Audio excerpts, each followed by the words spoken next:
Good morning. As people continue to join the webinar, we're going to go ahead and get started. My name is Susan Jo Thomas, and I'm the Executive Director of Covering Kids and Families of Indiana. CKF Indiana has the vision that all Hoosiers have accessible and equitable healthcare coverage and care, with a primary focus on healthcare coverage and children's development. At the intersection of healthcare coverage and children's development is EPSDT. So for the first time today, I'm going to say the full name of Early and Periodic Screening, Diagnostic, and Treatment. You will probably hear the acronym the rest of this presentation, EPSDT benefit. Thank you for joining us today. This is an annual event that this Covering Kids and Family of Indiana plans and produces. And our goal is to illuminate and educate about important healthcare coverage topics that are facing Hoosiers. So far, and to date, we have a pretty good track record. Several pieces of legislation that have been mentioned and massaged during the summit are now in Indiana code. Few housekeeping items. Please feel free to enter comments in the chat or questions in the chat. We will do our very best to get to those, and you will not be responsible for delivering those yourself. We will not unmute participants. I will read those questions to the panelists. If you are interested and want to receive continuing education units for this session, you must watch the full live presentation and complete the evaluation at the end. Thank you to the IU School of Social Work for affording this opportunity to those of us proud to be social workers. One of the best parts of my job is I get to hang out and learn from phenomenal, uber smart people, especially sheroes. Today is a good example of that. So Dr. Janet Seabrook, who is the Medical Director, CEO, and founder of Community Health Net in Northwest Indiana, will be one of our panelists. Dr. Sarah Stelzner, Professor of Clinical Pediatrics at Indiana University School of Medicine and a pediatrician at Eskenazi's Federally Qualified Health Center on the west side of Indianapolis, will also be a panelist. Amy Carter, the Director of Public Policy and Communications for Covering Kids and Families of Indiana, will serve as a moderator. And what we're looking so forward to, the keynote presentation will be delivered by Sarah Rosenbaum. She's the Harold and Jane Hirsch Professor of Law, Health Law and Policy, and the founding chair of the Department of Health Policy at George Washington University School of Public Health and Health Services. She has received many, many national awards for her work that focuses on public health policy, and she has served on a multitude of commissions, committees, leadership positions in our nation's capital. She is incredible, and we are so blessed and happy to welcome you. Take it away. Well, thank you so much, Susan, for that lovely introduction. It is a real treat to be at least virtually with you all today. I have to say I'm particularly delighted that so many of my friends from the Community Health Centers movement are with us, and the navigators. To have this chance to spend time with those of you who do frontline work is a real treat. I spend a lot of time working with our community health center here in Alexandria, Virginia, and the only way advocacy works is when it's grounded in the lived experiences of not only the people who receive care, but the people who have to provide it or provide support services. And so I am hoping that I won't drone on for too long. and that we'll have plenty of time for Q&A and observations that you might like to share with the group in the form of a question or answer. Indiana is a particularly interesting state to be giving a speech about EPSDT in. The very first federal lawsuit to enforce the EPSDT coverage right, the legal entitlement to these very special benefits for children, was brought in Indiana. It was a case called Stanton versus Bond. It was filed 50 years ago, early in the 1970s, when the amendments that I'm going to describe to you were enacted. They came along in 1967, and of course, by 1968, the Johnson administration was out of office. The Nixon administration assumed office in 1969 and promptly did not implement the EPSDT amendments.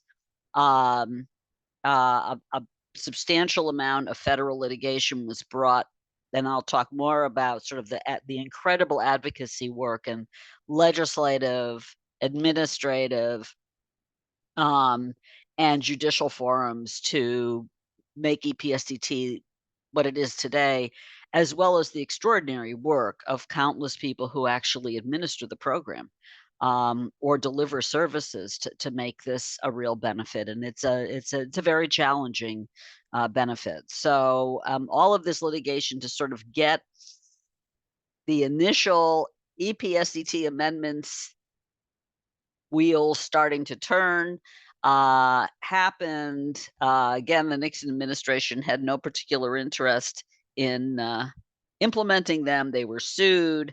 And what followed thereafter, because this is very early in the life of Medicaid. I mean, we didn't even have all states in the Medicaid program, all except Arizona until 1972. Arizona came along about a decade later. But early in Medicaid's life in Indiana basically said no. They didn't overtly say no, but it happened that they decided that this was not really worth their time and effort. They were busy doing other things in Medicaid. And so a group of early legal services lawyers sued, and that lawsuit resulted in a sweeping decision, the first of its kind in the United States, basically confirming that EPSDT was a right of all children who were enrolled in Medicaid, and that the state had a duty to those children to implement the program, and not only the coverage aspects of EPSDT, but the informing, the outreach, the care management, the supportive services that make the program more than just coverage. It's really a care program. So what I'd like to do is spend time on how we got to the place we're at today, how this extraordinarily unique form of medical assistance came to be, and what the major challenges are today. We are closing in on the 60th anniversary of the 1967 amendments. I'm actually now an emerita professor, having retired at the end of last year, and I'm hoping at least to stay active enough work-wise so that we'll have to think about something to do for 2027. So the EPSDT amendments were an outgrowth of two entirely different pieces of evidence. The Johnson administration was extremely interested in the amendments. It put them forward. It was, as I recall from reading history, something that President Johnson alluded to in his State of the Union. message. I mean, this was an incredibly fraught time for the country. We were in the middle of the Vietnam War, but this was that kind of issue. And the two uh, s- streams of evidence that led to EPSDT were first the findings from the very, very early Head Start demonstrations. I don't know if anybody from Head Start is in the listening audience for this, but Head Start, of course, was an extraordinary undertaking to engage to grow early child development services for young children. Um, and in the early days, the early Head Start programs worked alongside, and they still do, of course. Um, but right from the beginning, they worked alongside the earliest community health center demonstrations. That remember, both programs were started as experiments. Uh, if you look at everything that's been a demonstration or an experiment over the years, not so many things actually go from demonstration status into just the way we do business in the United States. Those two did. Head Start is today serving millions of children, and of course, community health centers today serve over 30 million people, including the great health centers in Indiana. And The two programs were conceived of as working alongside one another right from the get-go. And one of the places they worked in very close concert was in Mississippi. And what became quickly evident for Head Start workers and teachers, and to the early community health centers there, who actually recruited some of their early outreach staff from Head Start parents. Dr. Jack Geiger, one of the great founders of the community health centers movement, always spoke with the deepest love for his colleague Elsie Dorsey, who began as a Head Start mother, coming to bring her children for healthcare to Jack. So the two working together were, of course, completely undone by what they found. What they found were 3 and 4 year olds absolutely crippled by physical, mental, and developmental health conditions. They were barely toddlers, and their lives were already deeply and profoundly affected by their disabilities.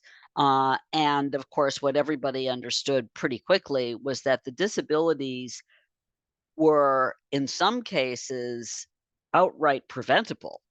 What was harming these children were, I mean, Jack described conditions that you only hear from your friends who, um, uh, worked overseas in developing countries. I mean, children with worms. So it was terrible.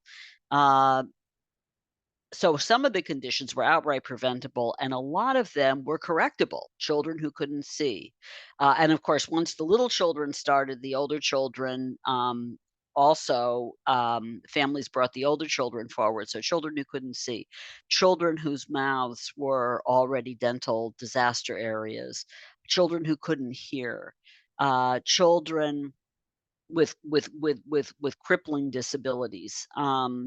It was a shock, and it was a terrible shock to the Office of Economic Opportunity.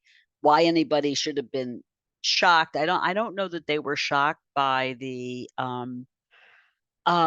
by evidence of poor health. I think they were shocked by just how widespread it was. And so you had that strain of evidence pouring in from not just from Mississippi, but from all over the country.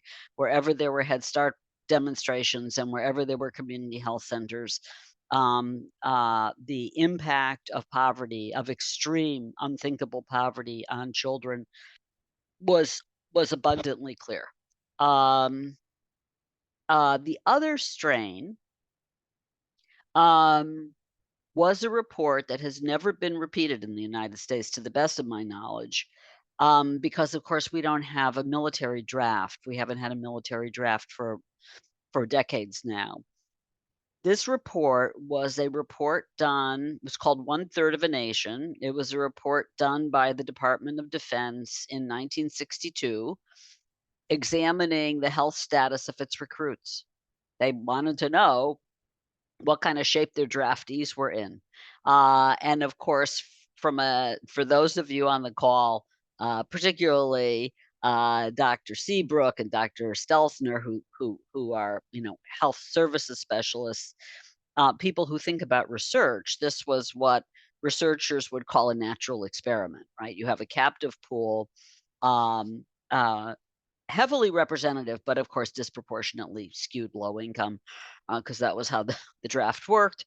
Uh, uh, but the study revealed that a third of these young recruits, they were kids, a third of the young kids couldn't possibly um, uh, engage in service. They couldn't possibly be sent into battle. They couldn't possibly even function at a more limited level because their health was so bad. Their physical conditions, their mental conditions, again, developmental disabilities that had been unaddressed, and of course. If you know anything about the pediatric literature, we spend so much time now talking about ACEs, traumas in childhood that carry over into adulthood.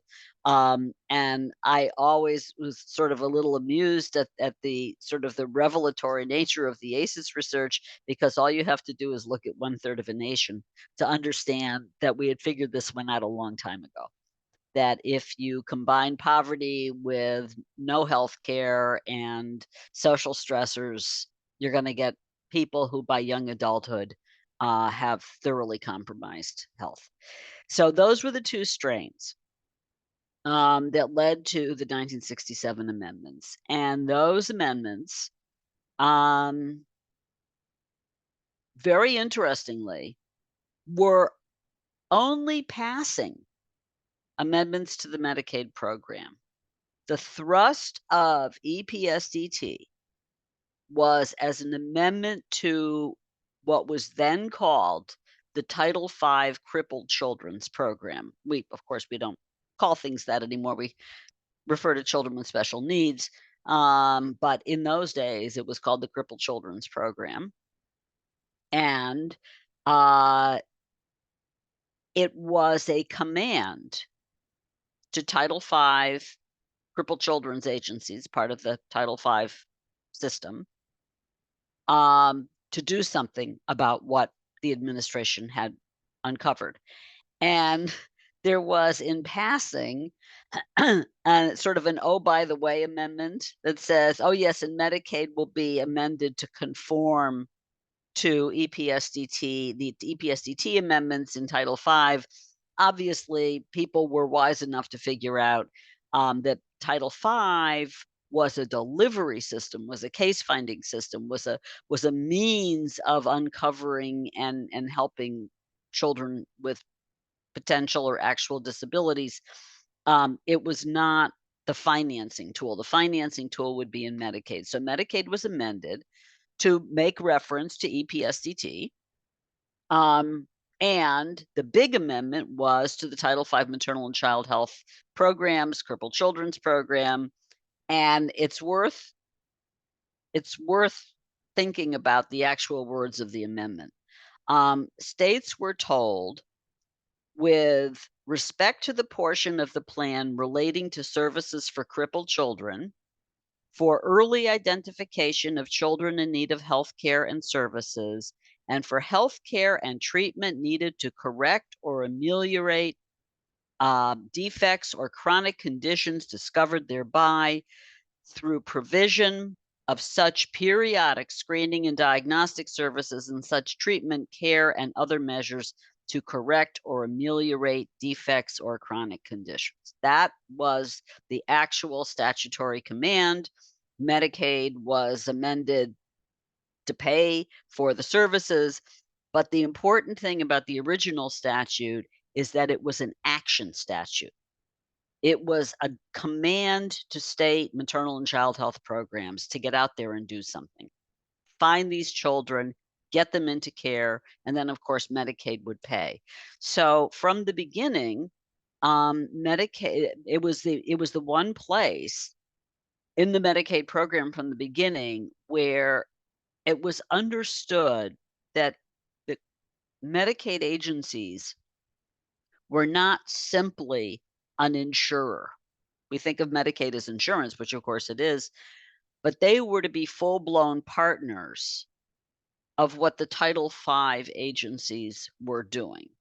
They were to make it possible for Title V agencies, and of course all the affiliated healthcare providers and institutions working with the Title V agencies, to fulfill the mission of the amendment. And the two most crucial words in the amendment, as far as I'm concerned, the ones that just have reverberated across the decades, are, first of all, early. The word early. You don't see the word early pretty much anywhere in health insurance. The concept of early, health insurance is for when you get sick, right? I mean, we do have some preventive benefits that are covered, but early is not how we conceptualize health insurance. So certain preventive care absolutely covered, vital to everybody to have it covered, but it's not an early warning system, essentially. It doesn't have a proactive side. At least it certainly didn't then. I think we've come sort of a long way with insurance, but at that point, insurance agencies, including Medicaid, were bill payers. No, in this program, the calling card was early, and early did not amend not did not, was not an adjective limited to screening. It's early screening, early diagnosis, early treatment. What the Johnson administration was getting at, and what Congress was getting at, was we don't want to see draftees who can't function. We don't want to see 5-year-olds who can't function. We want you to get in there and prevent where you can prevent, and ameliorate, which of course is improve or correct wherever possible, so that we as a country don't see this kind of an impact on our children. That was the meaning of EPSTT. It has remained the meaning of EPSTT for now almost 60 years. It has no parallel in health insurance for children other than Medicaid children. Of course, health insurance does wonderful things for children. My daughter growing up had health insurance. I'm sure many of you who have kids on this call, if you have insurance for your children, you wouldn't think of not having insurance for your children. Normal good insurance is not the same as EPSCT. And Congress has spent really now, well, almost 60 years making the program stronger, not weakening the program. There have been efforts over the decades to weaken Medicaid generally. Um, uh, but the EPSDT benefit has been considered essentially as these things go, in my 50 years of doing Medicaid work on the Hill and in agencies and in the courts, uh, EPSDT is considered apart from everything. If you blow up Medicaid, you're not going to have EPSDT anymore. But right up to this year, where Congress, bipartisan Congress, directed the HHS to investigate how well EPSDT is working for children, particularly children with mental health conditions.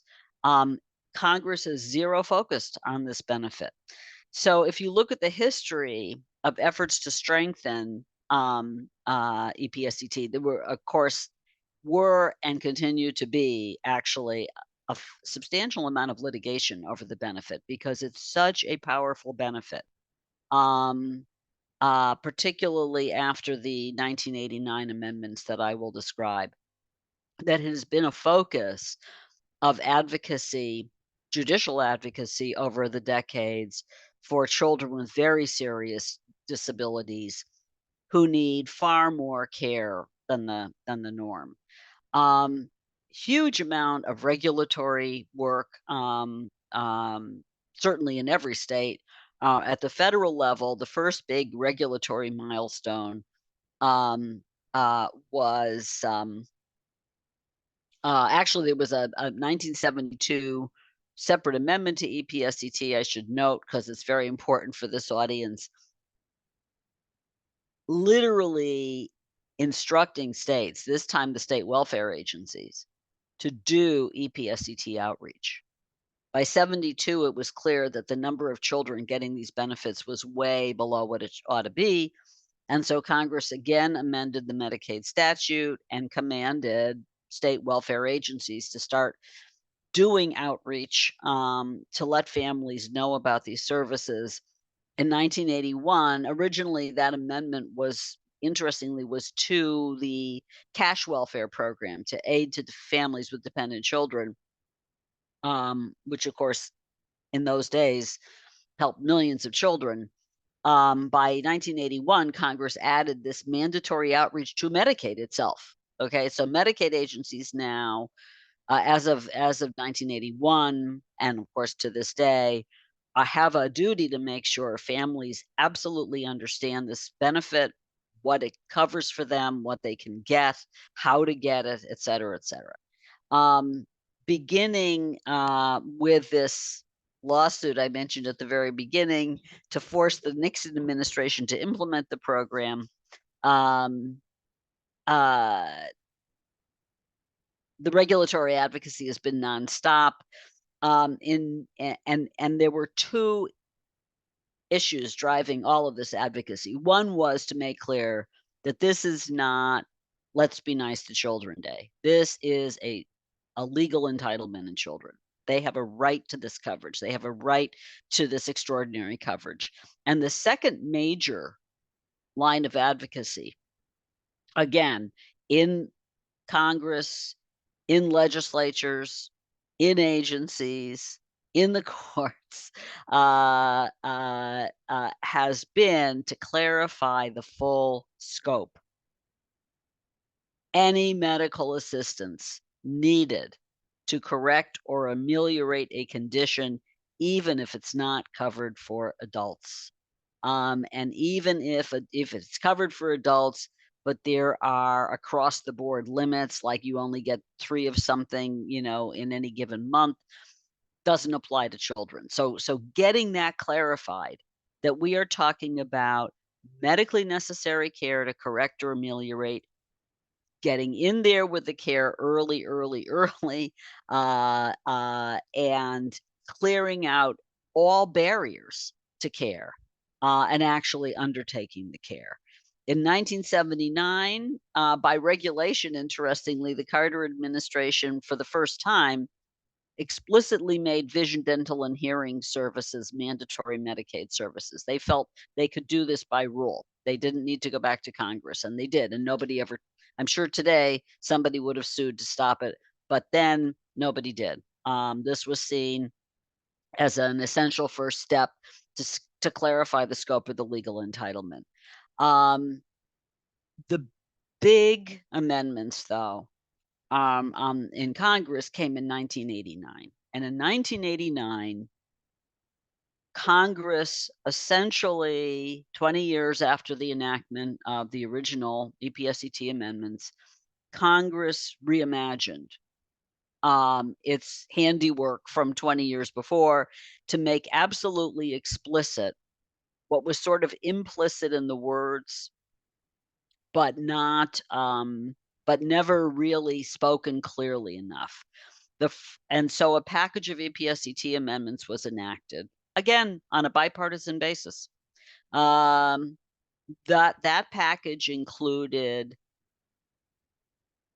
as needed screens, not just screens on a periodicity schedule, which is very important that children be seen at regular intervals, as recommended by pediatric experts, but as needed. So if a child was, say, 5-year-old and in kindergarten and had a checkup and everything seemed okay, but then was having real trouble in school.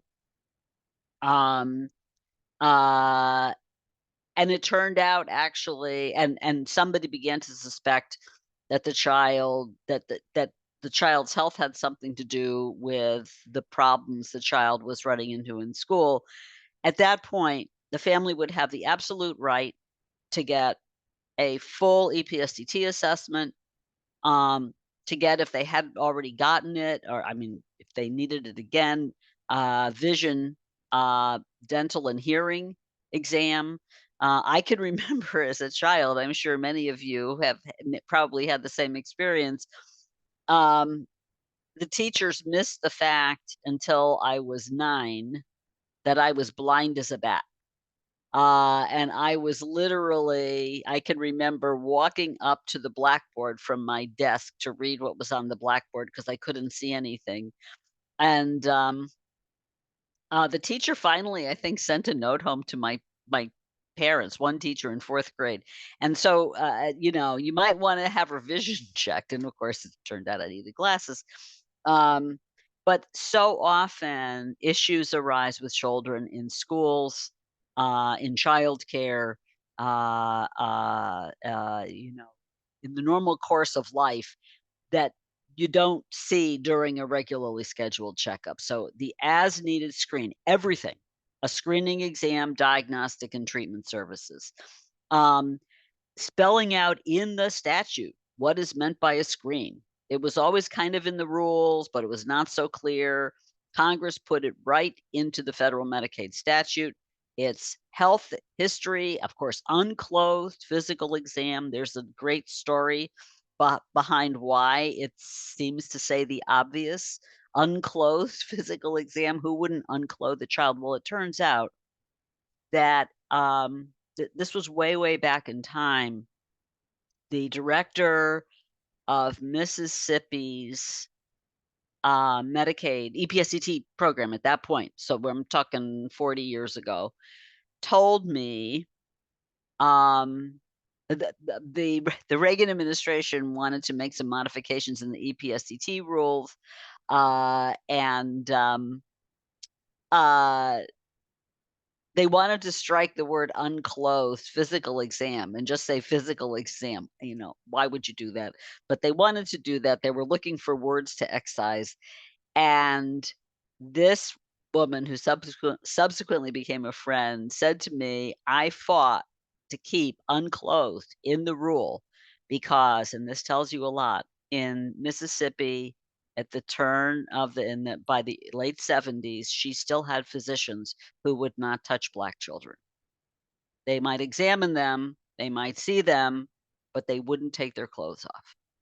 And so what she had was the word unclothed in the exam. Now, needless to say, we have come light years. I mean, when you think about where we are today, despite all of the challenges we face, I can only think about stories like that one and others that in the course of my own practice, in the course of 50 years, I encountered cases, I encountered stories like this one along the way. So an unclothed physical exam, labs and immunizations, of course, anticipatory guidance for parents, um, and above all, a thorough developmental assessment to assess physical and mental health development.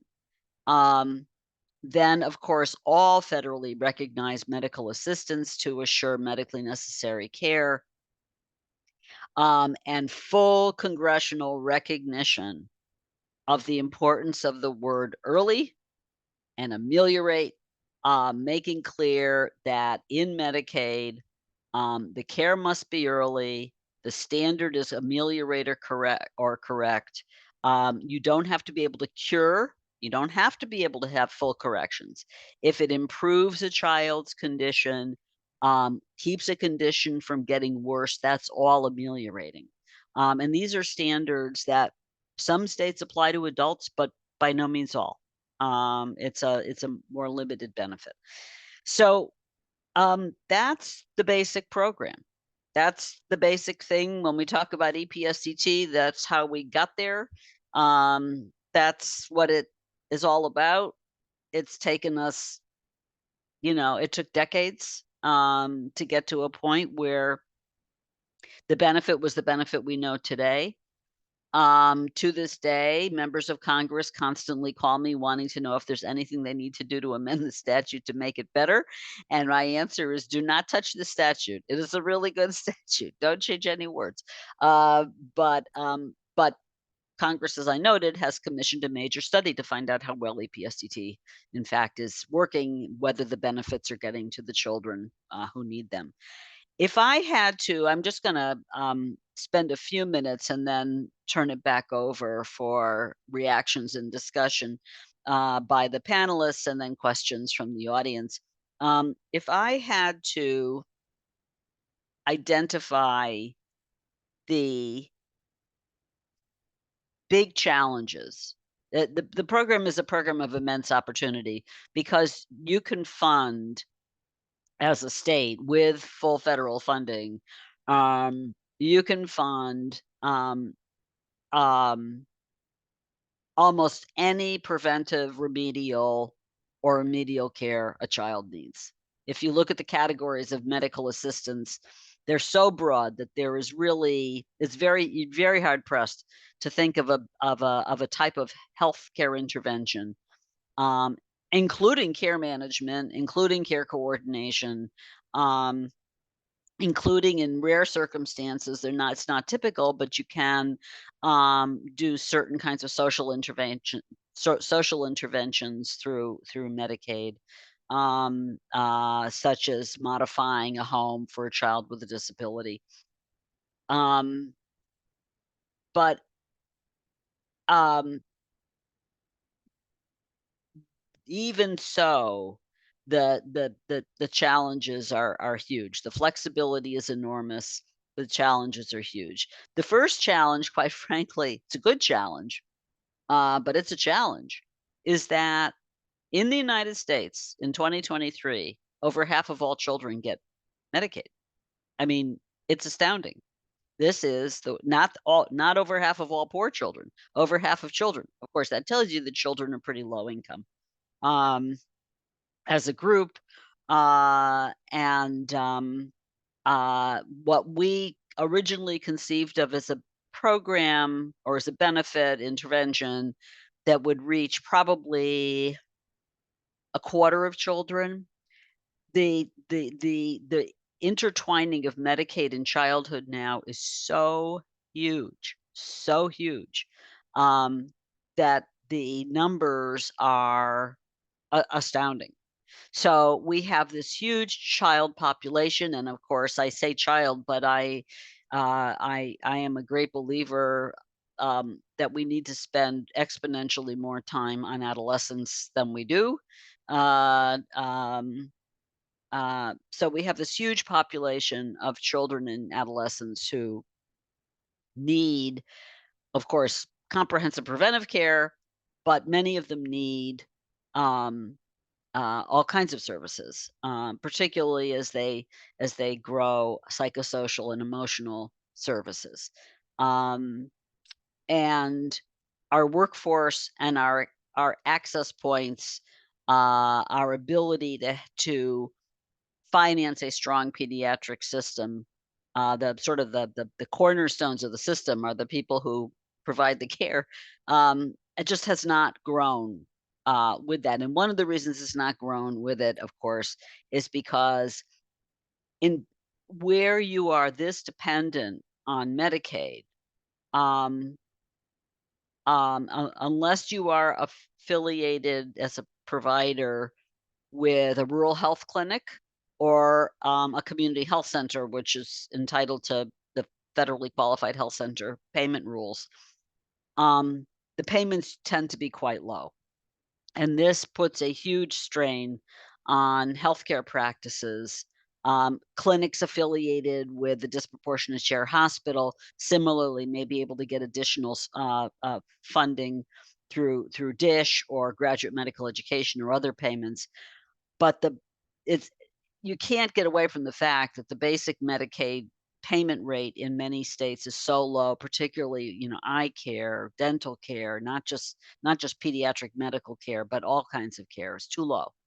And so it is very hard for pediatricians are incredible about participating in Medicaid. Much stronger participation rates than adult medicine folks, including, of course, pediatric specialists. But the rates are low, and that may lead practices to limit the number of Medicaid children they can handle because their practice is not financially viable. So we have this huge need, a sort of inherent workforce challenge because it's pediatric work is very hard, and then very, very low rates, in many states, for people not affiliated with institutions or clinics on a special payment schedule. Um, so that's an issue. Um, and the other big issue, um, which is one that came it came after the EPSCT amendments, and I mean, just like a lot of the expansion of children's coverage came after EPSCT, but I consider it both a challenge and a huge opportunity, is the rise of Medicaid managed care. So, when we were doing all of our work on EPSCT, on, to strengthen the original benefit, to add all those services that were sort of it was not clear how broad the entitlement was, all the advocacy that everybody did, pediatricians, nurses, legal advocates, I worked for years and years at the Children's Defense Fund, and so that's where I did most of my advocacy work. All of us, but we were all doing it when Medicaid was still a traditional fee for service program. Today, Medicaid, of course, especially for children, poor families and particularly poor children, it delivers its services through managed care. And the great strength of managed care is that managed care entitles members not just to the coverage, but to a network, to accessible care through a qualified network. That is the interesting part of managed care. If anything, the entirety of the of the Medicaid program is now parallel to the early vision of EPSCT, which is that you not only are supposed to pay for care, you're supposed to get the care to the people who need it. Um, that being said, it's also a great challenge because managed care is an extreme. Of course, this is where my background as an insurance lawyer, my training as an insurance lawyer sort of rears its head. It's an unbelievably complicated uh, undertaking, because you are essentially having to purchase through very large, complex contracts. You have to purchase healthcare delivery systems and coverage decision making from these very large companies that are extremely complicated to run. Um, and so translating everything that I've just spent the first 40 minutes describing into that managed care contract, and then working with your managed care partners to ensure that those services are actually getting where they need to be, through performance incentives and payment incentives, and instead sometimes penalties, is a huge, huge, complicated challenge. It's one that states struggle with, plans struggle with it, advocates I know struggle with it, and there is no magic bullet here. I mean, there we can talk a little bit, or we can in the Q&A we can discuss a little bit some of what you need to pay attention to in child health advocacy. What it's done is it's created a generation of advocates, and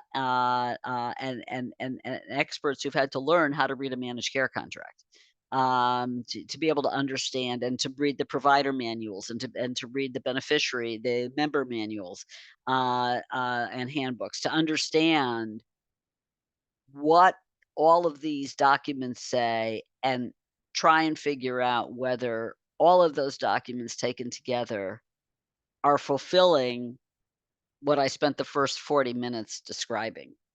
So with that, why don't I stop and turn it back over to Susan?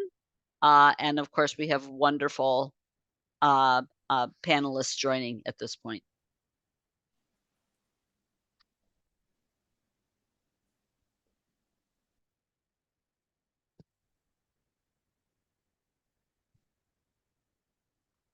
Amy, I am very graciously letting you run the panel, and I am going to turn off my camera and make sure that I keep up on our questions and answers, and will reappear only when the question and answers are needed. How's that?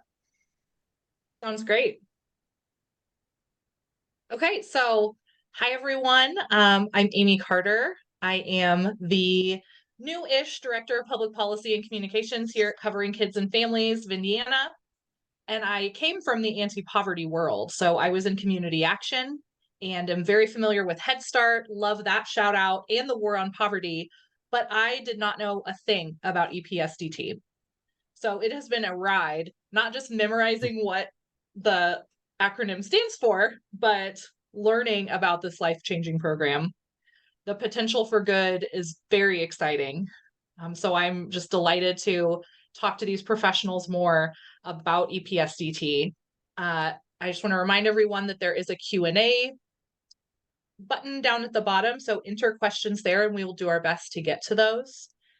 And panelists, Dr. Stelzner and Dr. Seabrook, as you answer the first time you talk, if you could tell us a little bit more about your work experience and what you do so that we can place your experience in context, that would be really helpful. So I'm kind of hearing two different avenues for us to look at. The systemic work of protecting this program, how states can implement, and the individual level and the importance to families and children. So I wanted to start, Dr. Seabrook, with you and talk about Bright Futures. So Bright Futures is the periodicity schedule that many places use, but in our region, there are a couple states that don't. And so if you could tell us a little bit about the importance of Bright Futures and maybe what we're missing if we are not using that as a screening tool. So thank you so much. I'm Dr. Janet Seabrook. I'm the CEO and founder of Community Health Net, which is a federally qualified health center in the northwest part of the state. I'm also a family medicine physician by training. So the little ones are very close to my heart. And I have a story similar to Sarah. Actually, I was in second grade and the math problems were on the board. I wrote them down. I went home, did them. It was homework, brought them back, got 100%. And the teacher said, those were not the problems that I wrote on the board. She sent me to the nurse. And I went down to the nurse's office and quickly was sent to the eye doctor where I started wearing glasses in second grade. So that's my story and I'm sticking to it. There you go. But Bright Futures is a program that has integrated the screenings, those early periodic screening into a chart or a program for pediatricians and doctors to follow to make sure that we get those screenings for our children at the ages that they should. However, in our region, Illinois, Indiana, Michigan, Minnesota, Ohio, and Wisconsin, out of Region 5, Wisconsin and Minnesota do not use the Bright Futures, which has integrated the EPSD program. And so what Wisconsin actually does is they have their own, where it's called Care Connect, or for children who are in the foster program, versus the rest of the region who integrate the Bright Futures screenings, into the periodic screenings. Minnesota has one that is similar to the Bright Futures, but they still is not actually called the Bright Futures program. So I think that it's important for those early screenings, as Sarah described in both our stories, to be able to have those screenings available for our children at its earliest stage as possible in their lives, so things can be caught and treated and taken care of at earlier stages in their lives. Dr. Stelzner or Sarah, do you have any other thoughts on Bright Futures before Well, I I move mean, on? I'll just say that Bright Futures, Dr. Stelzner is the one who would know lots more, but Bright Futures was a huge advance. I mean, Bright Futures was seen as a major breakthrough in understanding how to approach preventive services for children. And it was so important that it's actually now part of the guaranteed preventive benefit for all privately insured children. And you know, as a lay person, but as a mother and a grandma, I would say I can only hope that it's what my grandbabies are getting. I have to give a shout out to the American Academy of Pediatrics, because I believe they're the ones that put that together and update it and are continually adding to it. We have on a little piece of paper that will fit in a pocket. None of us actually wear white coats anymore, I don't think, but we can, have them in the rooms and flip through and easily. It's online, so we do use that all the time. Oh, and I'm a pediatrician at Eskenazi. I work closely with Covering Kids and Families and the Indiana chapter of the American Academy of Pediatrics. So this is exactly your work. Oh, go ahead. Yeah. I was just going to say, I also teach students and residents. So if you hear some noise in the back, I've got some residents with me. I love that. And if you haven't seen this chart, I would encourage you to Google Bright Futures, American Academy of Pediatrics, and see that. And it is in depth, and it spans the entire EPSDT age range, which brings me to my next question. How can families maximize the value of EPSDT to their children? And specifically, are there things that parents can say if they feel like they're not getting this, or if they would like more? Let's start with Sarah Rosenbaum. Well, I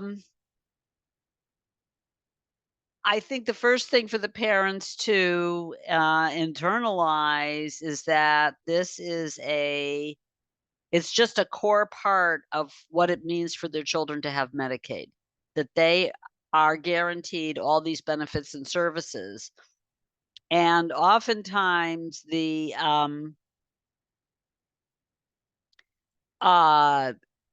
materials of, I'm assuming, of course, that most parents, as I noted before, are members of managed care plans now. There are very few families whose children would not be in a, in a plan, or where the whole family's in a plan. And so the first thing is to educate families about what they should be getting from their plans. And for advocates to really take a look at the informational materials families get. Is it clear? Is it written in a language that's easily understood? I mean, we're talking about very technical stuff here. Is it something that people can understand? Can they understand that if they suspect a problem, we talked before about teachers suspecting a problem. Doesn't have to be a teacher. It can be the mother suspecting a problem. That they, even if they had an exam 4 months ago, they can call their plan and say, I need an EPSDT, I need whatever you call it in Indiana. Every state has different names. But I need an exam for my child. And if somebody says, well, you have to wait until your next scheduled exam, that is not true. That is not true. And once there's an exam, if the health professional says we want more of a workup, let's say we want your child to get some time with a psychologist to do a really, you know, a more thorough diagnostic exam, or I'm suspecting hearing problems, and so we need to get the child to an audiologist. The the managed care plan has an obligation to do that, and to do that in a specific time frame. It's supposed to be no more. It's supposed to be for specialty care for children. It's supposed to be no more than 60 days. And I have to say, as an aside, um, that I don't know what you got, what you all experience as privately insured people. For those of you who are privately insured, but I used to recoil in horror at 60 days. I'm not sure that to get in to see a specialist, 60 days is all that alarming anymore, but every effort has to be made to get the child in and get the child in quickly. The whole point of the program is early, early, early. And if I were working with families, I think the one thing I would be saying over and over again is that this is an early program. It's an early program. Don't wait. If you think your child has a problem, or if you have a child receiving treatment, and you think the child is not receiving enough treatment. This happens, you know, as you can imagine, for families of children with serious disabilities. The state cannot say, the plan's not really the state any longer. Typically, it's the plan acting on behalf of the state. The plan can't say, well, you know, we've given you the maximum numbers of personal attendant care in a week. We don't do more than 20 hours of personal attendant care. That is simply not an answer when it comes to children. They have to prescribe and provide as many hours of a personal attendant as the child as a child needs. Now, it's obviously a medical necessity decision, but assuming the child is found to need the care, they can't say you've reached your maximum. They can't say to a family with a child with autism that speech therapy is excluded for you because you get it in school. No, it may be that you have it in school, but you are entitled to speech therapy. You are entitled to physical therapy. You are entitled. The fact that your child is also getting an IEP potentially or an IFSP is immaterial to what the Medicaid plan has to do. Okay, the two would obviously be coordinated, but the plan can't say, no, that's a school service. That's not our service. So it's getting people to understand this is early. This is, you know, the best coverage anybody has in the United States, really, is what we do for children. And that families should not be shy about insisting. And it starts, I would say, that if people are looking for something to really focus on the member handbooks, focus on what's put in families' hands or online, typically online, which is very hard, but that would be where I'd start. I think that working on access is going to be the first thing, because no matter what's in the handbook, if people can't get to us, they're not going to get it. Right. And that's what I'm seeing. I don't know about Dr. Seabrook, but transportation is a huge barrier. Language is a huge barrier. Health literacy, time. You know, I think the reason we had such a crisis with the unwinding is that while the managed care organizations were trying to connect with families, they, you know, either couldn't find them because they had to move because they were, you know, evicted, or rent was too high, or they couldn't read the documents, or they just simply did not have time to read the documents. Right. So I think having innovative ways to provide transportation, and many of the Medicaid, I think all of them now pay for a Medicaid taxi, but making that easy, having community health workers who can go and reinforce the message. And that's something that we've been able to do recently, but I don't believe it's being paid for by Medicaid. It is a grant that we have received in order to have. Yeah, no, that's a non-emergency transportation for children. It is an express requirement. So that I don't know what your experience in other parts of the state is, Dr. Seabrook, but that's definitely our biggest barrier here. No, we're experiencing some of the same challenges. And just like you stated, the community health workers, yes, we have them, but if you don't have a grant, that's out of pocket cost for the health center to cover the salaries of those community health workers, as well as the services that they are providing to the community. So that is another barrier to having that access to the patient population. And as you stated, the unwinding has just, created another barrier for families that had coverage during the pandemic. Right. And there's been discussion nationally about whether or not children are being managed in the unwinding appropriately. And so I'm worried too about parents losing Medicaid, but kids still having it. Right. And maybe families not thinking that they have access to this program still. Another thing that I wanted to ask about, and this goes in line with what is required. Can you talk about the importance of EPSDD for teens? And I noticed in a CMS informational bulletin from last August that states have been reminded that EPSDT, see, still tricky, can be used for mental health and substance abuse. And so can you talk a little bit about that and the importance for teens? I connect those two in my head because I have been reading about the mental health crises for young people. So I don't know who wants to take that first, but would love for you guys to talk about that. Well, I can talk about the entitlement, and then I am sure that either Dr. Seabrook or Dr. Stelzner would be much better on the importance of the entitlement. The entitlement goes up to the age of 21. It's 0. It's from the time of birth to age 21. So there are a couple of states, although I'm not sure that the Biden administration is permitting them to do so any longer, that got permission to end the entitlement at the age of 18 through the use of what we call 1115 demonstration authority, which is nonsense. Of course, I don't know what they're demonstrating other than, let's see what happens when we take benefits away from children. But the benefit is a right of coverage into adulthood, into young adulthood. And that was done very deliberately. So when we're thinking about EPSDT in adolescents, you can think right through college age.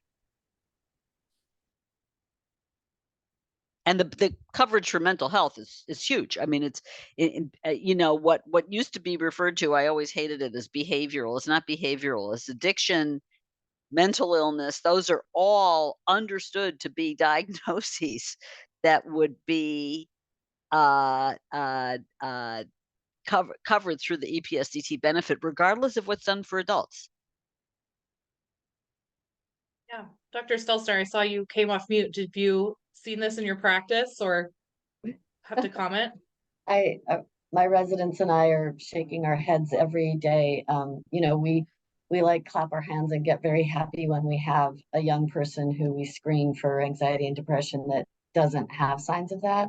It's in our daily work, the exception, not the norm, to have a young person who doesn't have some anxiety or sadness. I would say that if it's covered, that's fabulous, but accessing it is very difficult. We're lucky because we have integrated mental health with the Sandra Eskenazi Mental Health Center, and we are able to get kids connected if they're able to get to that site. Again, transportation, parents' work hours. I know that my colleagues that work in other systems, that is much harder. Indiana AP has been funded, I believe, by the state to do the CARE program, where they're actually navigating all across the state. Parents and pediatric providers can call the CARE line, and those people who work in that service will reach out and find the services for the families, no matter what insurance they have. But I would say, despite the fact it's in EPSDT, that you have to be able to find the service for mental health. Screening, I think we're all doing a much better job at, and I'd be interested to see how Dr. Seabrook has implemented, or how well it's been able to go within family medicine. So thank you so much. So we've been able to, since 2015, integrate those services. I'll use the word that is not like behavioral health services into our primary medical visit, where we have a clinical psychologist, licensed clinical social workers, mental health counselors and therapists, and a substance abuse counselor. Into our primary medical visits, where there's a warm handoff when those screenings take place and those numbers are high on those screenings. We also have 3 school-based health centers within our network of 8 locations. And in those 3 school-based health centers, we have integrated those behavioral health services into those visits. The children still go to the school nurse as they would for any service. The school nurse determines if this is something that needs to be seen further and sends them down to the health center, which is a full-scale health center. We provide the same services at the school-based clinics that we provide in our other locations. And even one of those school-based clinics, we were able to get some funding for optometry chairs. So we have an optometrist that comes there 2 days a week at one of our school-based health centers. So I think it's very important to have these early screenings, but particularly to integrate, if you can, into that primary medical visit, those behavioral health screenings at those interventions at each time you see those children, particularly adolescents.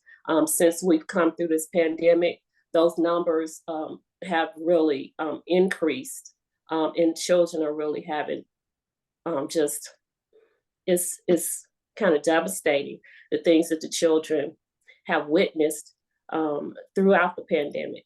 And so I think it's very important to have those screenings, particularly for our adolescents.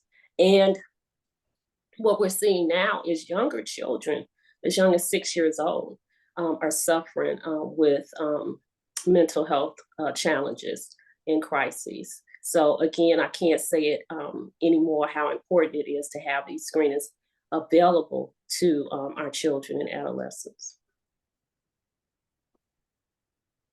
Yeah, and one of the questions in the Q&A was talking about how EPSDT can be used by school staff.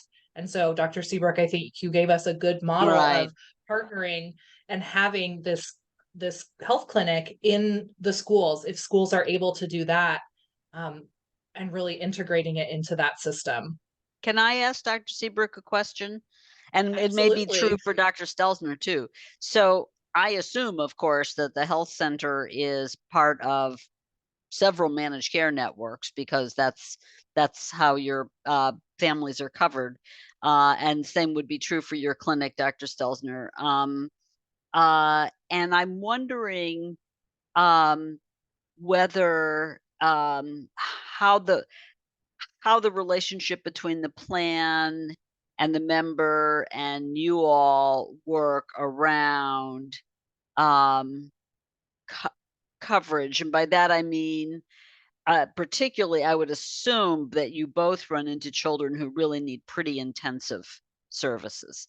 And so do you find that the plans are responsive to trying to make sure that the coverage is there? I mean, and of course they're supposed to have networks, and of course your network is only as good as, I always say this to people, the network is only as good as the underlying healthcare system. If the underlying healthcare system doesn't have enough people in it, or if it's not feasible to see a lot of certain patients because it's too low paying, then you're not going to have the underlying system as a managed care plan you need to, to make things work better. But I'm just wondering what your experiences with plans are. And there may be some plan folks listening, and I'd be interested in knowing how much they focus on EPSDT in their own work.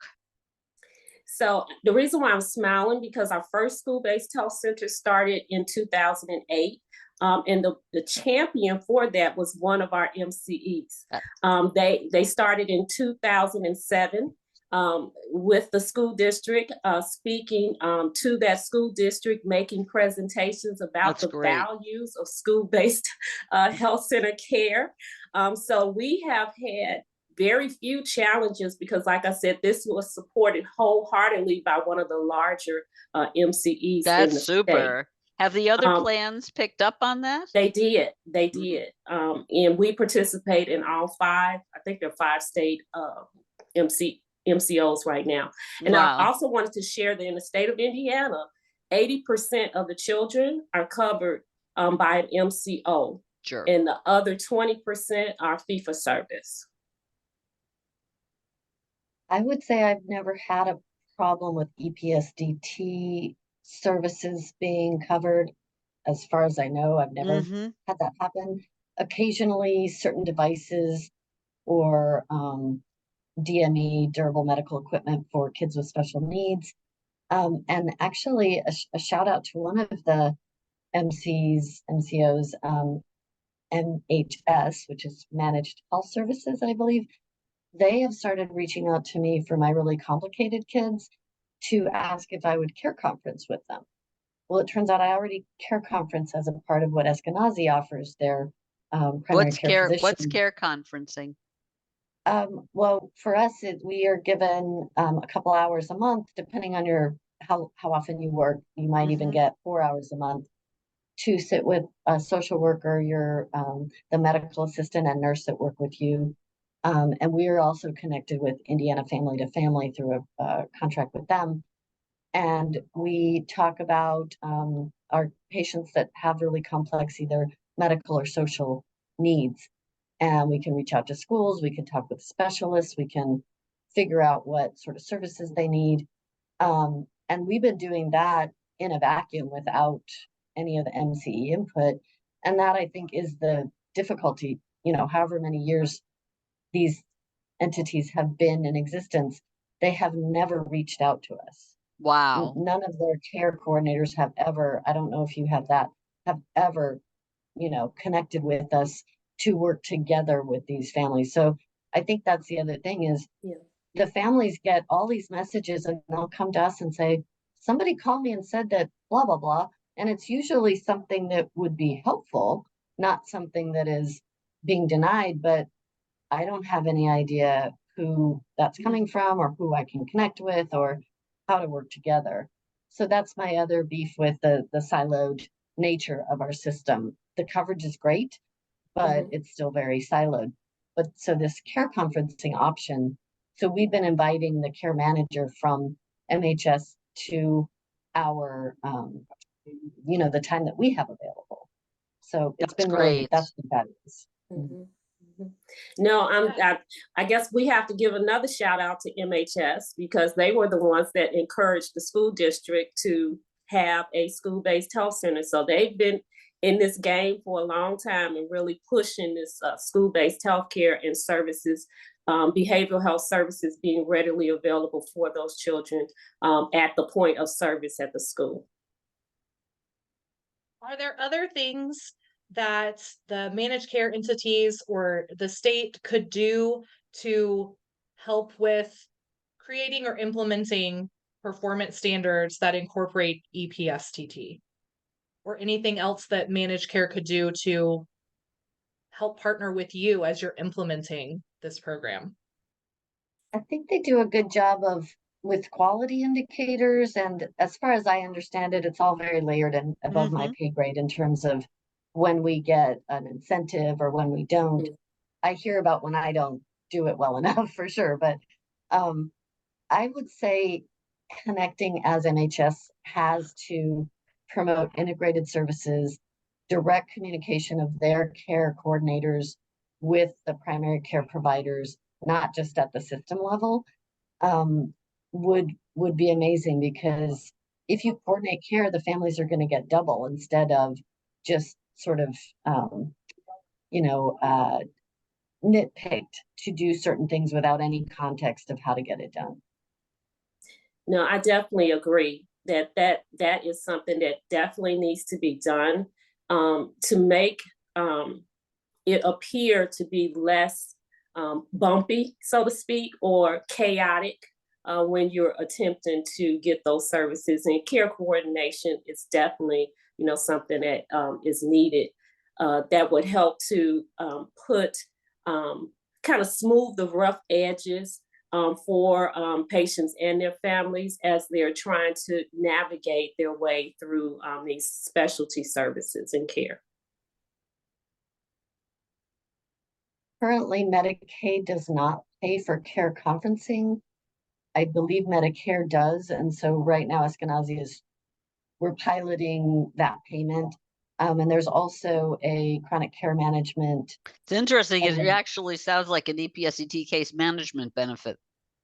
Well, it was interesting that you said outreach and care, because Oh yeah, that's not happening. a required No. service, a required part of the program, and because it has to do with quality improvement in the way that EPSET is performing for children, and it's being undertaken by skilled medical professionals.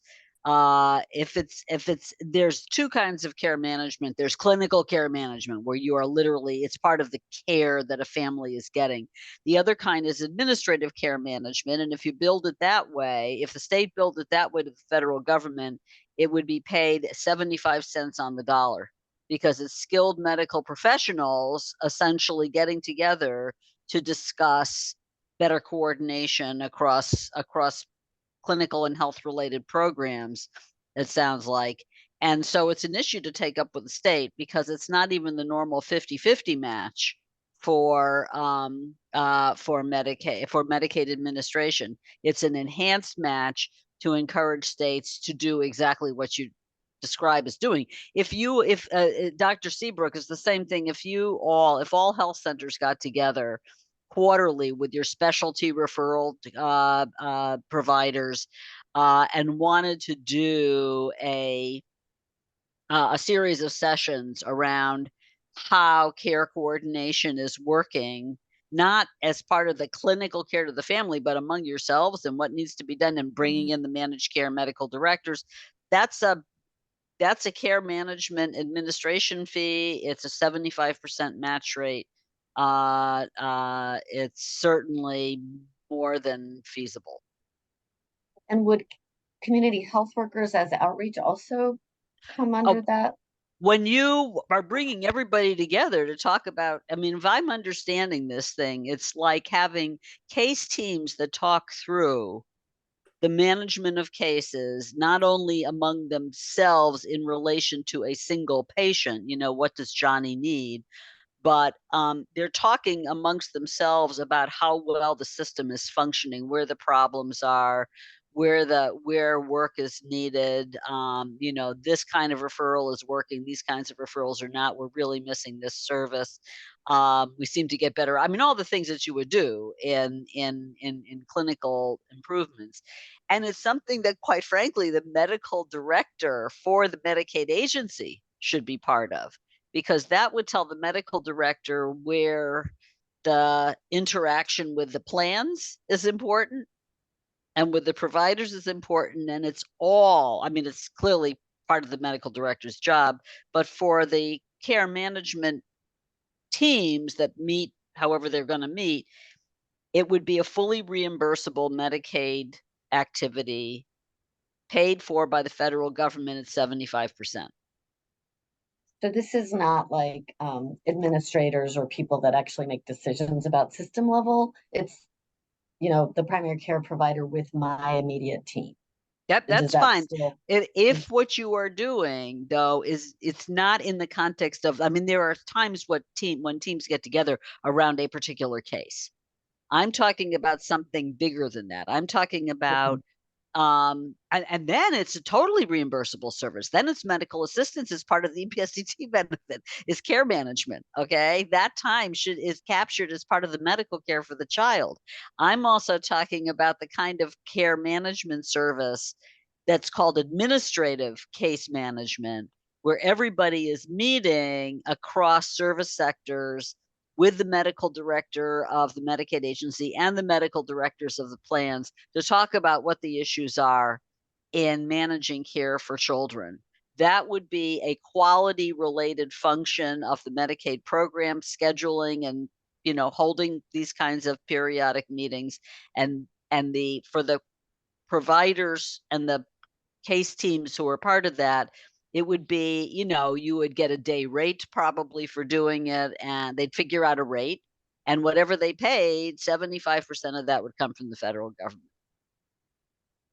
But as And far as community you health all workers- meeting for a particular child, that is medical assistance. You should be billing that. It should be part of the all-inclusive rate. For FQHC payments, it should be factored into the payment rate.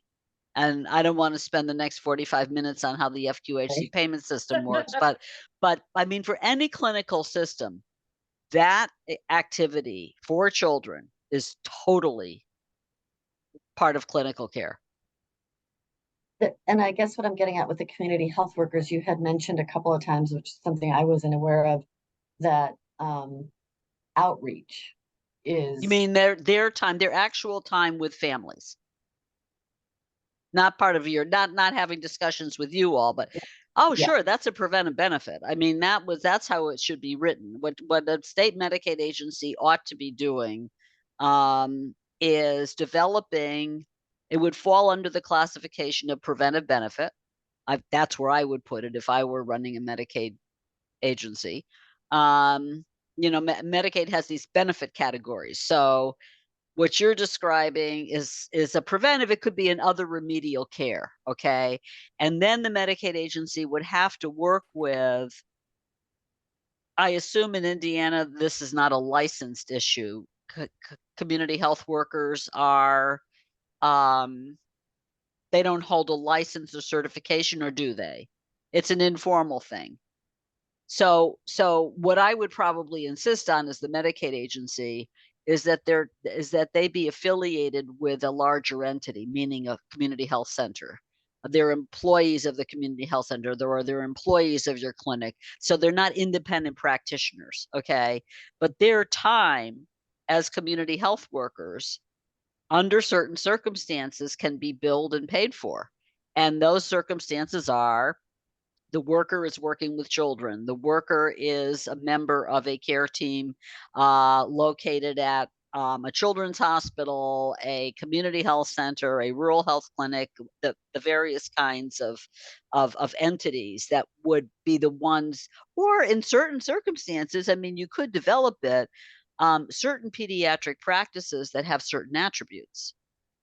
There are some states where there are large private pediatric groups that do more complex care, and the group practice would hire a community health worker, and then that worker's time would be billable back to Medicaid, along with, you know, you'd figure it into the rate. I mean, so if what you get is let's say a mental health visit long, you know, different in straight clinical billing, lengthy mental health visit, there would be, with or without a community health worker, there might be one rate if it's just the clinician, just the psychiatric nurse or the doctor, or whoever, the psychologist, the social worker, and one rate if that visit is enhanced with a home visit by the community health worker.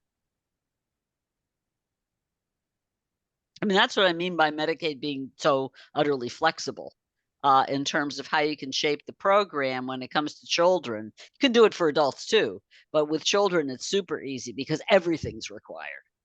So it depends on how much the state Medicaid program, how much ambition they want to put into developing a richer meaning of a remedial benefit, or a richer meaning for a preventive benefit. And it, you know, it's an expenditure. But if you can say, if you pay the worker over here, we actually only need to do 2 visits a year, that it becomes actually an efficiency thing to have home visiting or an enhancement, or, you know, Medicaid agencies don't do well with, if we do more in Medicaid, the child behaves better in school, and you have, you know, but because they don't see, that's the classic wrong pocket argument. They may be very appreciative as individuals, but it's not going to get them a cost benefit analysis. So, but if, for example, it's much better to front load a whole bunch of home or community visits or community outreach because you have evidence that the visit rate becomes much more stable and more, very few visits later on, or here's ED use and how it's affected by this. That's the kind of thing that's valuable to bring to a Medicaid agency. And that's the perfect segue into talking less about the benefits to individuals and more about how the state and we as people who care about this can make sure this keeps going. And so, Sarah Rosenbaum, you talked about how the different administrations in the 60s, 70s, 80s have kind of affected EPSDT. Are there things that we can do to sort of administration proof this program? Are there ways that we can be talking about it or using it? Someone in the Q&A talked about fearing that maybe this EPSDT study would be used against the program. So are there partners we should be talking to? Are there things we should be doing to make sure that this vital benefit continues to be part of Medicaid? And that this is for all of you. So you're asking me what you should do? Yeah, how can we best represent Well, this? I mean, How I can think we it is. I think it partner? is. Yeah, I think it's a sit down with the Medicaid program. I mean, it sounds like the MCOs are really pretty good and quite responsive. And I don't know how many places I'd be told that the MCO was the one that started the school clinic. It's a wonderful thing, and to encourage the Medicaid agency to take this part of its program seriously, more seriously than it has been, and coming up with 5 or 6 high priority issues that the group thinks it really wants to accomplish in terms of making EPSDT work better, whether it's families not realizing what they have and what could be done, or the kinds of interactions across the child health system that would make everybody perform better, or adding a service, not adding so much as recognizing an expenditure and a service that you don't right now because it has a rather substantial payoff. I mean, I think it begins, like all advocacy work, with a meeting with the agency itself or the governor's office. And typically states are extremely sensitive to child health, in the sense that they're willing to listen. And in Indiana, where reproductive health is a big focus, right? And access to reproductive health services is a big issue. The need to really up the game on children's care becomes not only for the little children, but then the school age children, and of course, as they reach adolescence, children who could become pregnant. I mean, we haven't talked about the need to think about preventive reproductive health as an absolutely vital part of adolescent healthcare. And it's not just the family planning. I mean, it's sexually transmitted infections. It's the works. And so I mean, going into a meeting where you've kind of thought about the lifespan of children and adolescents, and where you see opportunities to really strengthen the state's game, takes a lot of work to get the meeting and put the agenda together, but I think that's where it's worth spending time. Amy, I had a quick question, and I should probably know the answer, about our recent extension of coverage to legally residing children with Medicaid. So yes. I would assume EPSDT applies, it's the same Medicaid coverage as Hoosier Right. children, right? Yep. Okay. So we just recently in Indiana passed a law that removed the 5-year waiting period for lawfully residing immigrants and children, pregnant women and children. So if those people then qualify for Medicaid, then those children would be eligible for all these services under Medicaid.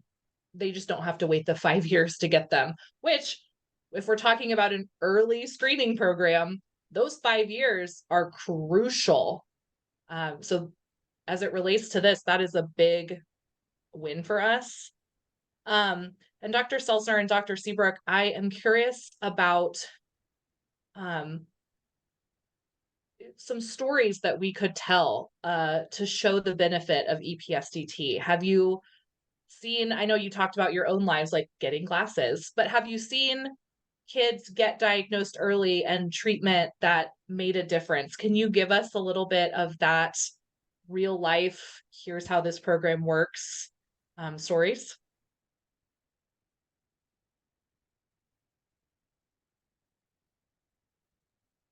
Dr. Seabrook, you go first. Okay.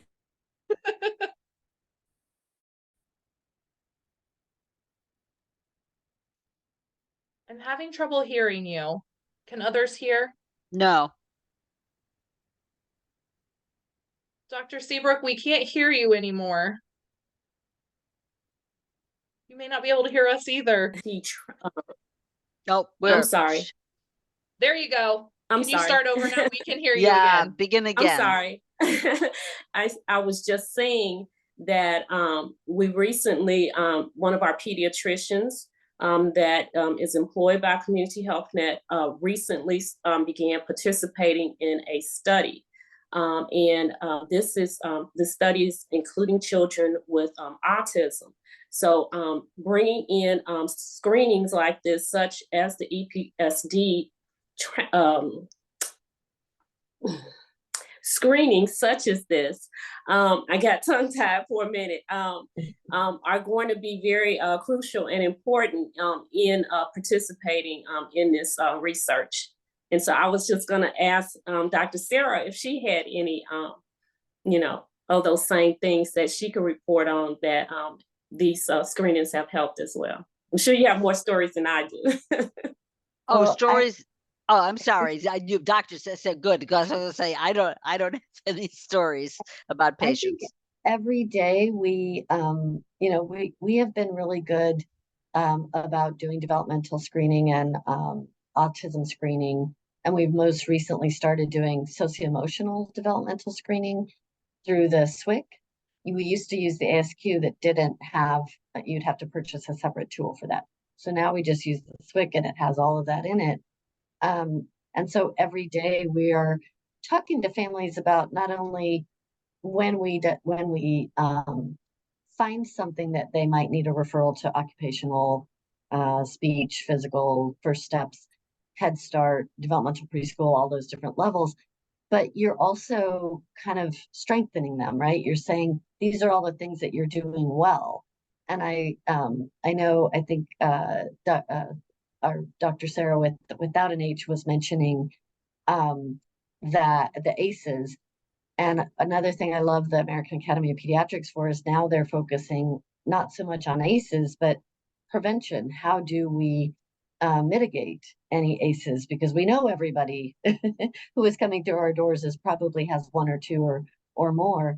And how do you promote that relational care, the parenting skills, making sure identifying that kids have a safe, nurturing, stable relationship with an adult. It might not be the parents, it might be a neighbor, a grandparent, a teacher, a coach, a mentor, but just helping them identify that person. And so that would be my story, is that the screens help you identify and diagnose and treat, but also the prevention part. Same thing for the GAD and the PHQ, the anxiety and sadness screens. Even if a kid doesn't have a high total, they might have a 3 on I'm tired all the time. So that gets you the opportunity to talk to them about sleep, which is also the major issue amongst our youth. And so to prevent further issues down the line. So I find the screens very helpful, especially if you have the young people sit with the computer and do it right there, or even if it has to be on paper. They're very honest. I Oh, don't know if you sure. have the same experience, Dr. Seabrook. Did have a couple of questions about specific screenings, and I wanted to ask those now because it seems to fit with what we're talking about. Are there screenings for fetal alcohol spectrum disorders? And then as far as screenings for autism, Dr. Seabrook, you mentioned that this person is finding long wait lists. Is that common in your experience that there are long waits for some of these screenings? That all depends on who, I believe, who your pediatrician or your primary care provider is. And so we're not really sure. This person may be trying to go into the university setting or something like that. So it'll be very difficult for me to kind of weigh in on that because I'm not really sure which direction they're going in. Because typically, if you have an MCO assigned provider, mom or dad, to take the child to, then there should be the opportunity to get these screenings, particularly here in the state of Indiana, because our MCO programs are so tightly wound with these type of screenings. But I'll turn it over to the other doctor. I think they might be referring to actual evaluation and Yeah, no, I diagnosis, was going to which say, is- I think it's not the screen. I think Yeah. it's the diagnostic work yeah, where there's a deeper dive and probably more time. The screen is really inherent in any good pediatric visit to Mhm. know and be able to get a sense of the child's overall growth and development. and that does take quite a bit of time and energy. We Right. all have integrated social work help, and she makes amazing connections, as well as the MHS connection with their care manager. She's been great in kind of helping families navigate that. But there are long wait lists, unfortunately, for the actual evaluation and then placement if a family chooses ABA. And I The think fetal that alcohol- may boil down. I'm sorry. I was just going to address the fetal alcohol syndrome. Okay. That's a great question. And there is that, I believe, and I'm not an expert, is kind of almost a physical appearance in a child. And so, and then obviously taking the history of the mom sure. during the prenatal care. So putting those pieces together, that shouldn't be a long wait, but it might be something that getting to see a geneticist to make the formal Yeah. diagnosis might take a minute. And I was just going to mention the caseloads because of the numbers of, people that we have that are employed in those positions are few and far between. And we're finding it very difficult to bring on board those specialty services like social workers, licensed clinical social workers, mental health counselors, and things like that. And so the few that staff have, the fewer staff you have, the larger their caseload is. So sometimes that will be a cause of causing difficulty in getting into those screenings in what a parent would consider a timely manner. Definitely Thank more you than both. 60 days, unfortunately. I'm Yeah, sorry, go yeah. ahead. Sarah, I stepped on you. Sorry about that. I was just saying it's more than 60 days. Right. Really appreciate both medical doctors for giving shouts out to social workers, as Amy and I are both social workers, and we're able to offer continuing education credits for social workers on this call. So thank you guys for giving us a big shout out. I wanted to go back a little bit and talk about when we were talking, or you were talking about the call to action to the state almost is, or what could we do next? I have a good authority and by text, but one of our leaders in state government over at the FSSA who is saying that absolutely, if they're federally required to do anything, they're going to absolutely. Yes, Indiana, I think, like all states want to do right by children. and oftentimes they don't exactly know where to put their priorities, what the and I do think for advocates to go in with just an endless laundry list, that you know, that hasn't been, as they say, curated in some way, but things where people can say, this would make a difference to this population of children. This would make a difference to parents. We have enough experience, you know, and we've got the support of the plans. I mean, so that everybody feels good about doing it, as opposed to Absolutely. attacked about doing it. Absolutely. Thank you for saying it in that way.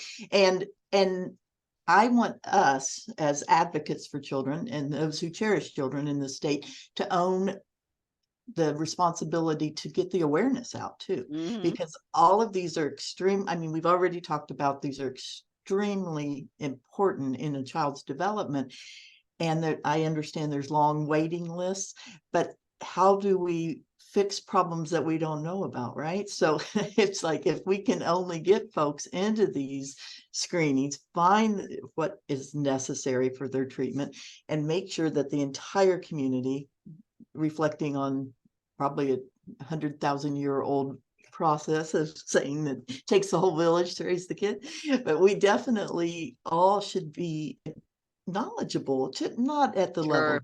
that the doctors understand. I mean, Dr. Stelzner talks in letters and words that it's like, I don't even know what that was, but it sounded really important. And if Dr. Stelzner said it, it was important. But literally, those experts have to give those of us who don't have as much expertise some grace, and help us learn how to get this to all of the children we cherish. I wanted to go also back, sorry to keep going back. I intentionally let Amy run the show because I want to tell you all, this is Amy's first Covering Kids and Families of Indiana Policy Summit, and I think she's done a great job, and I would like you all to know that she's done a great job. So thank you. And Joe, I want to do a shout out to Covering Kids and Families, because Okay. in terms of outreach, you all are the best. And the way that you have grown across the state in my time working with you all, it's inspirational every time I'm with you. And I learn I think I learn way more from you all than you ever have from me. So shout out to you all. And that's why this topic is so important to us, because we do pride ourselves on being able to do outreach and to reach families. And this is a program that is not obscure, it's being done, but is not necessarily on the forefront of people's minds. And so we are glad to be able to use our place in the state for this specific program. But Susan Joe, go back to your question. I'm glad we're Okay, going yes, back ma'am. and looking at the things we may have missed. So sorry. I guess I should have mentioned too that Dr. Sarah Stelzner is on the board of directors of Covering Kids and Families of Indiana, and Dr. Seabrook, her organization that she founded and is the CEO of, is a subcontractor of Covering Kids and Families of Indiana. So I didn't pay them to do this, though, I promise. I would like to bring up a pseudo topic. It's been touched on, but I really would like us to spend quite a bit of time, if possible, to talk about school health. I understand Dr. Seabrook gave us you gave me a great way to open this comment, Dr. Seabrook, but it's not a well-recognized program from school personnel. And actually Medicaid isn't always a No. real recognized program of school personnel. And as we're trying to do better, half the kids in Indiana are on Medicaid. Yeah, we're doing better, but there has to be some other options for us to integrate this kind of screenings and such into the school, for school providers, the nurses and the Oh, sure. licensed clinical social workers who, subcontract or work with that school. Have you seen it work somewhere, Sarah? Well, I mean, I think there are a couple of ways to get at that. There are school districts that are sort of that have literally developed the ability. They have developed within themselves a health unit that is recognized as a distinct Medicaid provider. Okay. And certainly a school system, I would imagine in every locality in the United States has the legal authority to do that, but who knows? And so that's one way it gets done. And literally, the school is the billing entity, okay, for the services of its health unit. The other way to do it is, of course, the kind of arrangement that Dr. Seabrook has described, which is you partner with, in this case, a community health center to have an outstation site in the school, because community health centers serve everybody. They certainly would be there for their registered patients, but essentially kids using the community health center would become registered patients of that community health center. And that's why presumably the community health center participates in all the plans so that they're in network with any managed care plan, or managed care plan can have an out of network rule that will recognize as a participating provider any provider that's school located. Okay, we won't impose the normal network rules. So I mean, what you want is you want the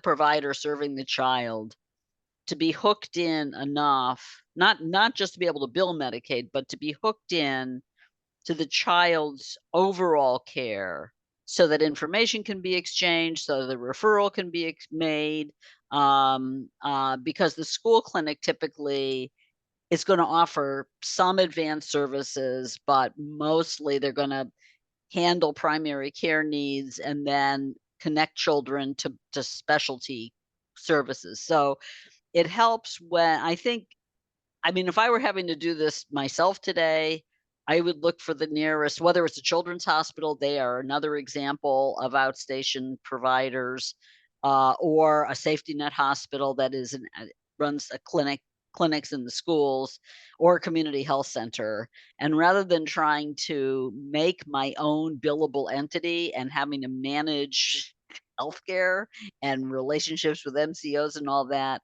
I'd be, as they say, buying rather than making. So I'd be looking for a partner, a healthcare partner to do this with. And as, of course, as Dr. Seabrook pointed out, sometimes the MCO can be the driving healthcare partner and can say, look, we'll work with this network provider of ours, this community health center, to open a site in the school.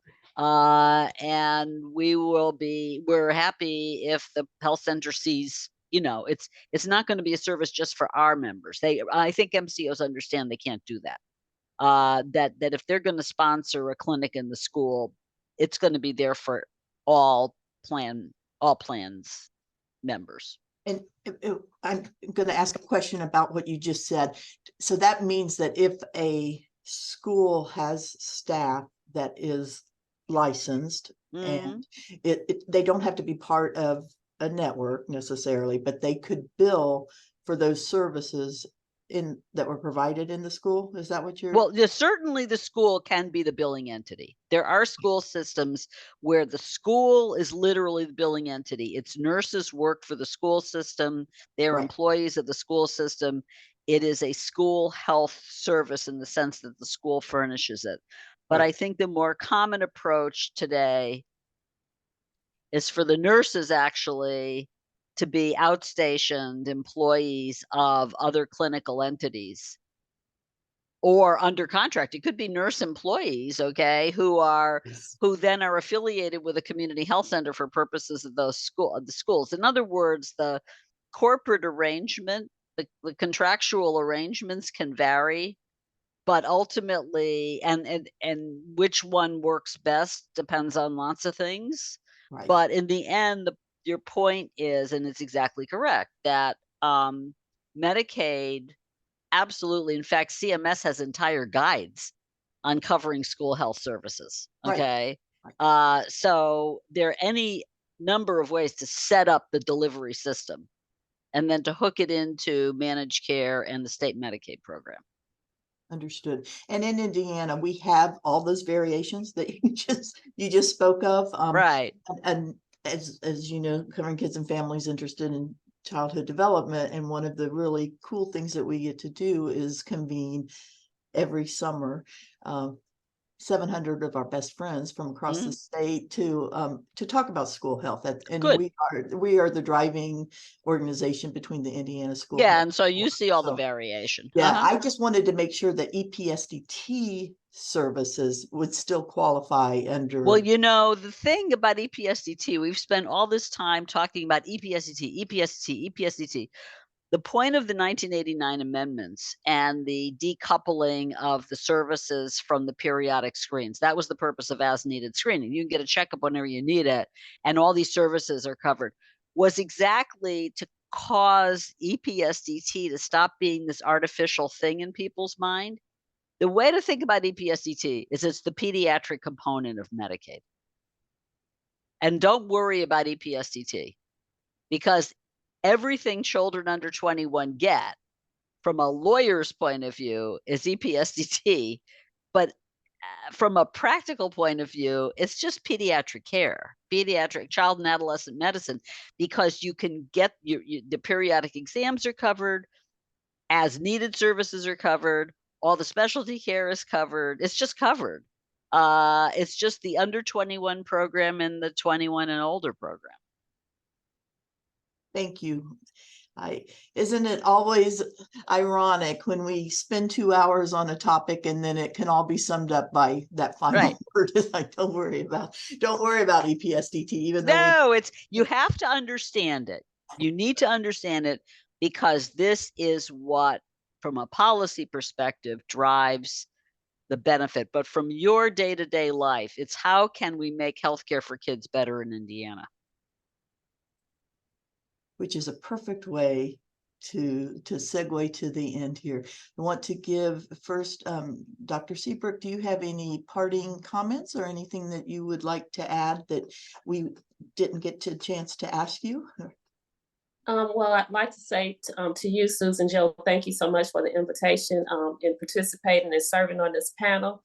And then I hope that we will keep this conversation going and continue this conversation for the long term until we can, make sure that not only our children get these services, but the entire state is educated about the availability of these services for our patients, who are covered under the Medicaid entities. Beautifully said. Thank you. Dr. Stelzner, do you have any parting comments? No, just again that every time I interact with Covering Kids and Families, I learn a tremendous amount. So thank you for including me, and really nice to meet you, Sarah, the lawyer, and Dr. Seabrook as well. Thank you. Dr. Sarah Rosenbaum, I know we're not supposed to put the doctor in front. Okay. We have a law degree. Well, every- the JD was invented in 1972 or 3 because all the young lawyers were getting drafted and the doctoral students had a doctoral exemption. And so we went from having LLBs to JDs. Wow. My degree was early enough, was on the other side of the JD divide. So yeah, mine too. And I'm still paying on that degree through student loans. But do you have any parting wisdom? I mean, I can't even say parting wisdom because every word you've said has been so important. Thank you for answering that very long email that I sent you several months ago after reading it. Well, it was after your July 6th Millbrook Quarterly Millbank article was written. And if anyone just go ahead and while you're at it, if you're still on the call, go ahead and Google Sarah Rosenbaum and just read everything she's ever written so that you can be like me. Well, thank you. But do you have any other No, comments? you'd like just thank you for that very long email. It was a pleasure to be with everybody today, and it's such a wonderful group. I would assume that a year from now you'll be talking about all the transformative things you've achieved. Thank you for saying that. And now something that we are obligated to do is to make sure that if someone, while they were watching this presentation, said, you know what, I don't know if my neighbor or the children that I go to school with or my own family has someone who is, it could be affected by, could you go back to the first one there, Aim? Sorry. Yeah, anyway, what I'm trying to give you is the lead. We'll get it up in a second. But anyway, a referral source is a organization that's already been mentioned once, but the Indiana Family to Family do a really, really good job of connecting their staff, who are all family members or loved ones of children with special needs, to all of the available resources and such. We are really grateful to be able to have the executive director of that organization be on our board of directors, Holly Wheeler, and I asked her to give us a slide so that you all could do a QR code screen if you do have a family member or a friend or just someone that you know that may need that extra help. One of the questions was from an anonymous attendee was, if a parent feels that they need to know more about the screenings, can they call their MCE to speak to someone about what is available? And absolutely, MCEs are a very, very good source. The other one would be this organization, okay, Amy, we're having technical difficulties, like totally crazy here, but we will get that up before the end of the session. And then Amy, do you want to go ahead and end with your comments? Yeah, I just want to thank you all for being here, and let's leave this Indiana Family to Family up so that you guys have that information. That is the resource that people can use to take this conversation further, as Dr. Seabrook said, and reach out to family, friends, people you meet in school, whatever the case may be. If you're interested in public policy, specifically around Medicaid, EPSDT, school health, I would love to have you as part of CKF's Policy and Provider Committee. That is the committee that prepares our policy agenda for the legislative session. They really guide our work and discussions around all of these topics. So if that's something that's interesting to you, my email is on our website, and you can email me and I'll make sure you get added to that. The more perspectives we have, I think the better, because the people on this call are the ones with the real life experience that can really bring these policies to life. So this is an open invitation. Would love for you to be part of this conversation going forward. There's my email. Our legislative session is quickly approaching, starts in January. So this is what we're going to be talking about for the rest of the year. And just a final thank you to Sarah Rosenbaum and Dr. Stelzner and Dr. Seabrook for all of your expertise. It has been a true delight. And don't forget, if you want CEUs, to please take the evaluation. It's going to be in the chat. And even if you don't want CEUs, if you can take that and give us feedback, it is really helpful for covering kids and families to have that information. So that link is, in the chat, which, can everyone see the chat? Yeah. We may have to email that too if participants can't see the chat. I think that's it then. Thank you all so much, and we will continue this in our work. Appreciate you. Bye.